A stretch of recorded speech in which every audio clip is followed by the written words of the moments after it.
Saudara-saudari terkasih dalam Kristus, hari ini Sabtu 2 Maret 2024 dalam pekan kedua Prapaskah tahun B.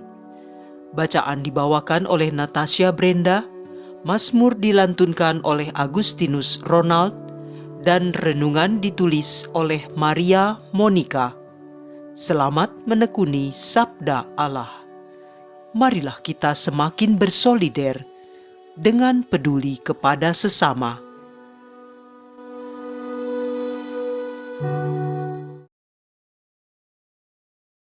Dalam nama Bapa dan Putra dan Roh Kudus. Amin. Allah Bapa yang Maha Kasih, kami bersyukur untuk hari baru ini. Berkat dan rahmat-Mu selalu kami terima melalui alam ciptaan yang Kau jadikan, serta lingkungan rumah, tempat kerja, komunitas gereja, serta negara kami ini. Pandanglah kami dengan kasih-Mu, murnikanlah hati kami, juga para pemimpin negara, agar kebaikan dan kebenaran yang berasal dari Engkau-lah yang diperjuangkan untuk keberlangsungan hidup bersama. Demi Kristus, Tuhan dan Penyelamat kami. Amin. Bacaan dari Nubuat Mika, bab 7 ayat 14-15 dan ayat 18-20. Nabi berkata, "Ya Tuhan, dengan tongkat-Mu, gembalakanlah umat-Mu, kambing domba milik-Mu sendiri. Mereka terpencil, mendiami rimba di tengah-tengah kebun buah-buahan. Biarlah mereka merumput di Bashan dan Gilead, seperti pada zaman dahulu kala. Perlihatkanlah kepada kami tindakan-tindakan ajaib, seperti pada waktu Engkau keluar dari Mesir. Adakah Allah lain seperti Engkau, yang mengampuni dosa-dosa dan memaafkan pelanggaran yang dilakukan oleh sisa-sisa miliknya sendiri, yang tidak murka untuk selama-lamanya, melainkan berkenan pada kasih setia? Biarlah Ia kembali menyayangi kita, menghapuskan kesalahan-kesalahan kita, dan melemparkan segala dosa kita ke dalam tubir-tubir laut. Kiranya Engkau menunjukkan setia-Mu kepada Yakub dan kasih-Mu kepada Abraham, sebagaimana telah Kau janjikan dengan sumpah kepada nenek moyang kami sejak zaman purba kala." Demikianlah sabda Tuhan.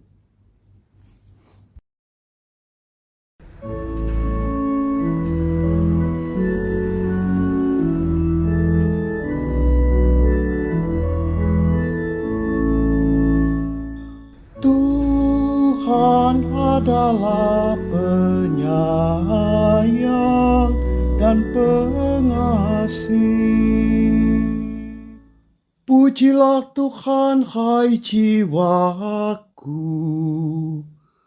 Pujilah namanya yang kudus, hai segenap batinku.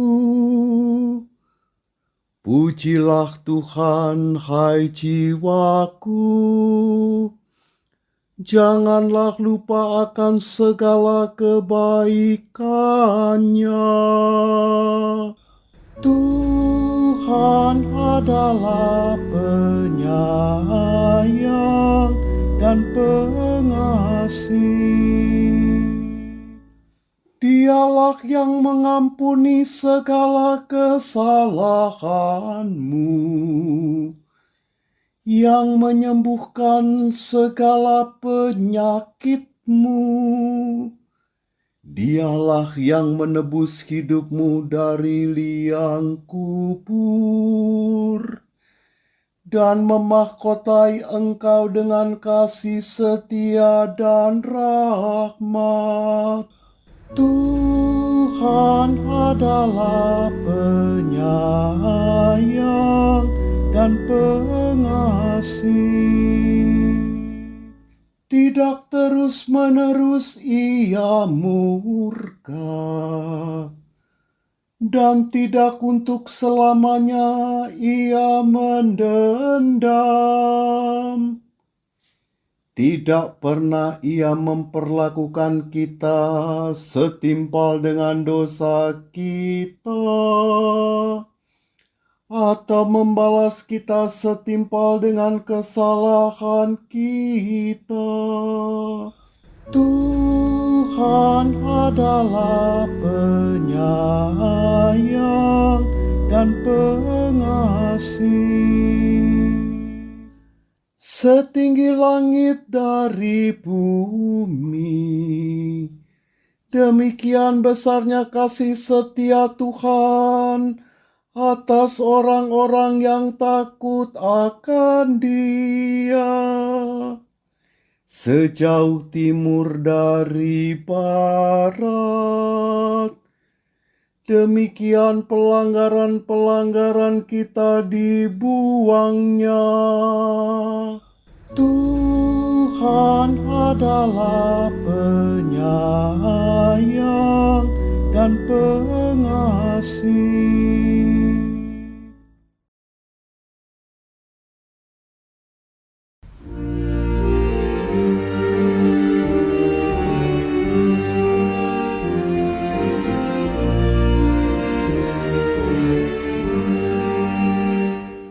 Terpujilah Kristus Tuhan, Raja mulia dan kekal. Aku akan bangkit dan pergi kepada Bapakku dan berkata kepadanya, Bapa, aku telah berdosa terhadap surga dan terhadap Bapa. Terpujilah Kristus Tuhan, Raja mulia dan kekal.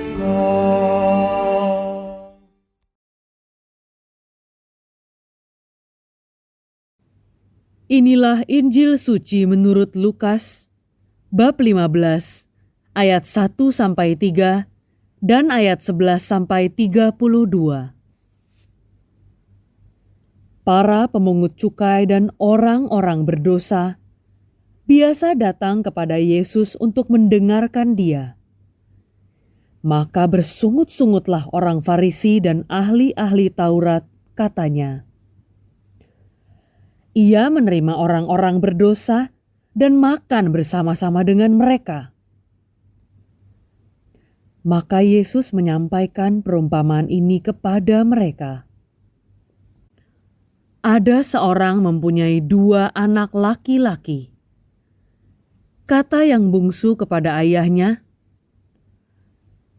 Bapa, berikanlah kepadaku bagian harta milik kita yang menjadi hakku. Lalu ayahnya membagi-bagikan harta kekayaan itu di antara mereka. Beberapa hari kemudian, anak bungsu itu menjual seluruh bagiannya, lalu pergi ke negeri yang jauh. Di sana ia memboroskan harta miliknya itu dengan hidup berfoya-foya. Setelah dihabiskan harta miliknya, timbullah bencana kelaparan di negeri itu, dan ia pun mulai melarat. Lalu ia pergi dan bekerja pada seorang majikan di negeri itu. Orang itu menyuruhnya ke ladang untuk menjaga babi. Lalu ia ingin mengisi perutnya dengan ampas yang menjadi makanan babi itu, tetapi tidak seorang pun yang memberikannya kepadanya. Lalu ia menyadari keadaannya, katanya, Betapa banyak orang upahan Bapakku yang berlimpah-limpah makanannya. Tetapi aku di sini mati kelaparan. aku akan bangkit dan pergi kepada bapakku dan berkata kepadanya, Bapa, aku telah berdosa terhadap surga dan terhadap Bapa. Aku tidak layak lagi disebut anak Bapa. Jadikanlah aku sebagai salah seorang upahan Bapa. Maka bangkitlah ia dan pergi kepada bapaknya.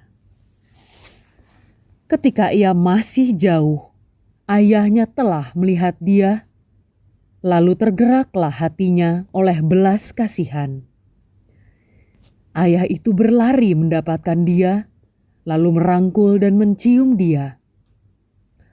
Kata anak itu kepadanya, Bapa, aku telah berdosa terhadap surga dan terhadap Bapa. Aku tidak layak lagi disebut anak Bapa. Tetapi ayah itu berkata kepada hamba-hambanya, lekaslah bawa kemari jubah yang terbaik, dan pakaikanlah kepadanya. Kenakanlah cincin pada jarinya, dan sepatu pada kakinya. Dan ambillah anak lembu tambun itu, sembelihlah dia, dan marilah kita makan dan bersuka cita. Sebab anakku ini telah mati dan menjadi hidup kembali. Ia telah hilang dan didapat kembali.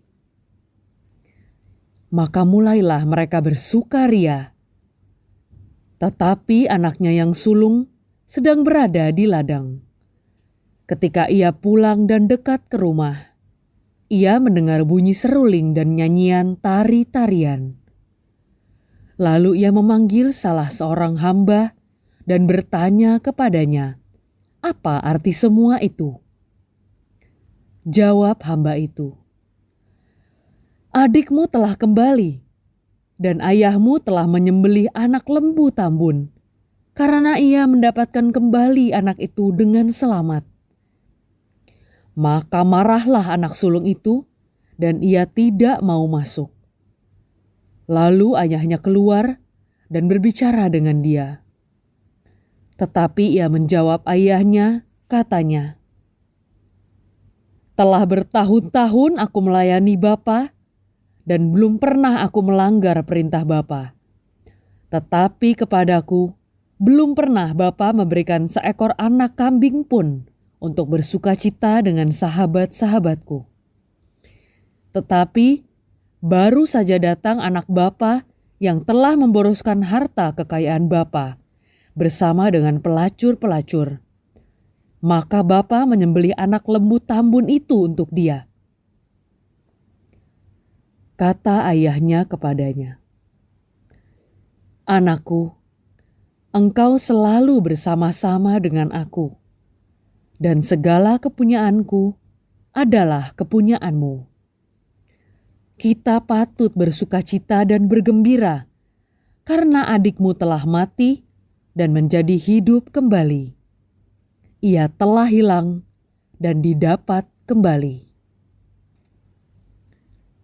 Demikianlah sabda Tuhan.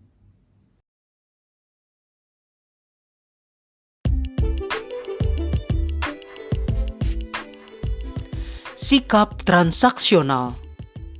Renungan dibawakan oleh Maria Monica.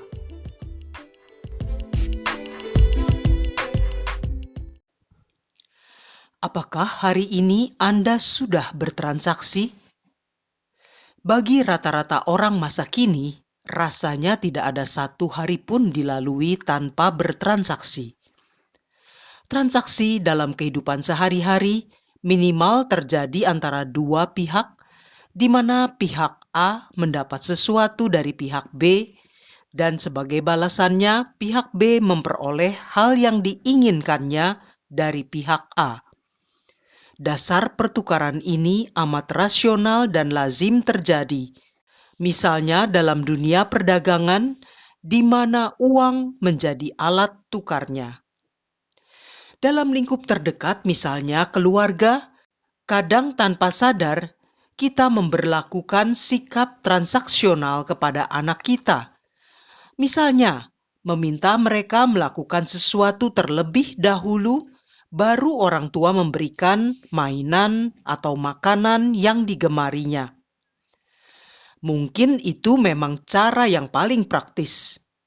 Tapi kebiasaan ini perlahan menggerus ketulusan dan tidak menumbuhkan kemurnian motivasi anak dalam melakukan kebaikan dan kebenaran. Hal yang mengkhawatirkan adalah bagaimana jika sikap transaksional ini terus dibawa meluas hingga ke tingkat hidup bernegara misalnya. Apa jadinya negara itu? Ibu, bapak, kaum muda, rekan seperjalanan yang dikasihi Tuhan, cara pandang transaksional dalam Injil hari ini dapat kita lihat dari sikap sang anak sulung. Ia marah karena ayahnya memestakan kembalinya sang adik yang sudah mengklaim harta bagiannya dan kemudian menghabiskannya dengan berfoya-foya, bahkan bersama dengan pelacur-pelacur. Tapi saat si bungsu kembali dan mengakui dosanya, malah ayah mereka menerimanya dengan merayakan pesta yang meriah. Bahkan menyuruh hamba-hambanya memakaikan cincin dan jubah terbaik yang menunjukkan penerimaan sang ayah terhadap adiknya itu secara total kembali menjadi anak yang dikasihinya. Salahkah kemarahan si sulung itu? Ia berargumentasi telah bertahun-tahun ia melayani ayahnya, bekerja untuknya, tidak pernah melanggar perintahnya. Tetapi kepadaku belum pernah Bapa memberikan seekor anak kambing pun untuk bersuka cita dengan sahabat-sahabatku. Begitu gerutu si sulung. Bisa saja orang sekarang mengatakan, iya ya, manusiawi sih bila ia berkata begitu. Kita sering bersembunyi di balik kemanusiaan kita yang berwujud raga ini. Padahal kita tahu, kita manusia terdiri dari raga, jiwa, dan roh Allah sendiri yang kita terima saat pembaptisan. Bagaimana si sulung berpikir transaksional dengan bapaknya? Ia telah menuruti dan melakukan perintah ayahnya selama itu, dan sekarang ia menuntut seperti yang diperoleh si bungsu. Berapa banyak dari kita yang membenarkan hal itu? Kita malah sering mendengar ungkapan, upahmu besar di surga, saat memuji seseorang yang rajin melakukan pelayanan misalnya. Bukankah ini juga mencerminkan sikap transaksional yang sudah menguasai alam pikiran kita? Masa sih kita hanya berharap menjadi orang upahan di surga? Dengan kasihnya, sang ayah itu menjawab si sulung saat ia menuntut upahnya dengan jawaban ini. Anakku, engkau selalu bersama-sama dengan aku, dan segala kepunyaanku adalah kepunyaanmu. Cukupkah jawaban itu? Kita ini anak-anak Allah yang telah ditebus oleh darah anak Allah yang tunggal, Tuhan kita Yesus Kristus. Apa yang kita terima itu bukanlah upah, melainkan kasih-Nya yang tanpa batas yang menjadi anugerah bagi kita. Yesus datang justru untuk menebus manusia dari kedosaannya dengan pengorbanannya di salib.